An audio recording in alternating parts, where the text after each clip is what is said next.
एक समय की बात है। एक छोटे से गांव में, जो हरी भरी पहाड़ियों और चमचमाती नदियों से घिरा हुआ था, मैक्स नाम का एक लड़का रहता था। मैक्स अपनी एक आदत के लिए दूर दूर तक मशहूर था। वह हमेशा जवाब देता था। अगर उसकी माँ कहती, मैक्स अपना कमरा साफ करो, तो वह चिढ़कर कहता, मुझे ही सब कुछ क्यों करना पड़ता है। अगर उसके शिक्षक शांत रहने को कहते, तो वह गुस्से में कहता, आप हमेशा मुझे ही क्यों टोकते हैं। यहाँ तक कि उसके दोस्त भी कभी कभी उसके तीखे जवाबों से तंग आ जाते थे। लेकिन मैक्स को इसमें कोई बुराई नहीं लगती थी। वह खुद से कहता, मैं तो बस अपनी बात कह रहा हूं, और गर्व से अपनी बाहें मोड़ लेता। एक शाम, पूरे दिन जवाब देने के बाद मैक्स गुस्से में पैर पटकते हुए सोने चला गया। उसने बुदबुदाते हुए कहा, कोई मेरी बात सुनता ही नहीं है, और फिर गहरी नींद में चला गया। जब मैक्स की आंखें खुलीं, तो वह अपने कमरे में नहीं था। वह एक अजीब उछल कूद वाली दुनिया में था, जहां हर चीज जेली से बनी हुई लग रही थी।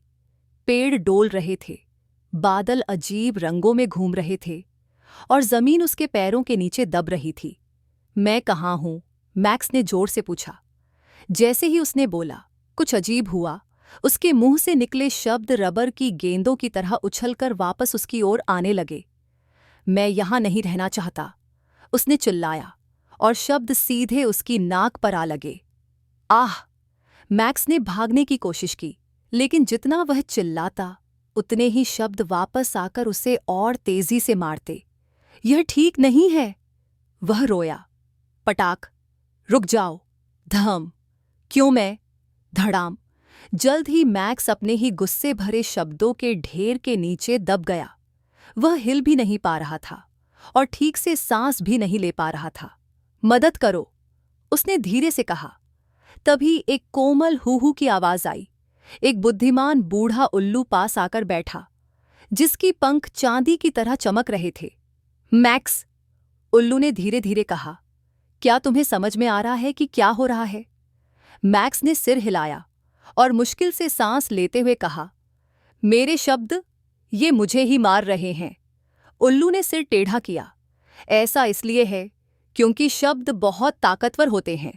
जब तुम उन्हें लापरवाही से फेंकते हो, तो वे तुम्हारे पास वापस आते हैं। ये न सिर्फ दूसरों को चोट पहुंचाते हैं, बल्कि तुम्हें भी नुकसान पहुंचाते हैं। मैक्स ने उल्लू की ओर देखा। मैं किसी को चोट नहीं पहुंचाना चाहता था, मैं तो बस अपनी बात कह रहा था। उल्लू ने एक समझदारी भरी मुस्कान दी। मैक्स, कभी कभी बात यह नहीं होती कि तुम क्या कहते हो, बल्कि ये होती है कि तुम कैसे कहते हो।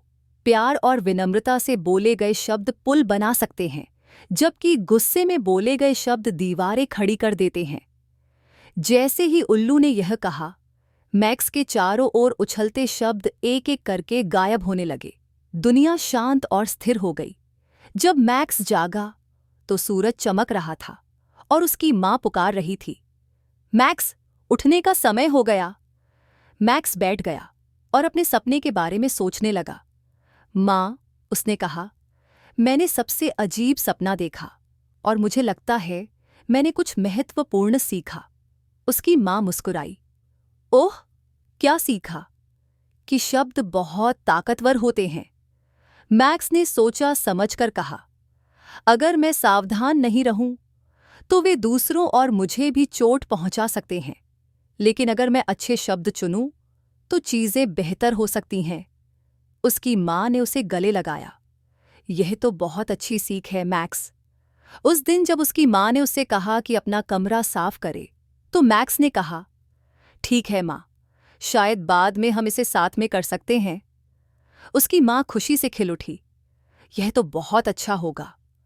जब मैक्स खेलने बाहर गया, तो उसने अपने दोस्तों से पूछा, क्या मैं तुम्हारे खेल में शामिल हो सकता हूं? उन्होंने मुस्कुराकर कहा, बिल्कुल मैक्स। यहां तक कि बस्टर, उसका कुत्ता, भी जब मैक्स ने प्यार से उसे बुलाया, तो अपनी पूंछ हिलाते हुए भागता हुआ आ गया। उस दिन से मैक्स अपने शब्दों के साथ सावधानी बरतने लगा। उसने उन्हें खजाने की तरह चुना, और उनका इस्तेमाल दयालुता और खुशी फैलाने के लिए किया। और जान लो, दुनिया थोड़ी सी उज्ज्वल हो गई, सबके लिए, और मैक्स के लिए भी।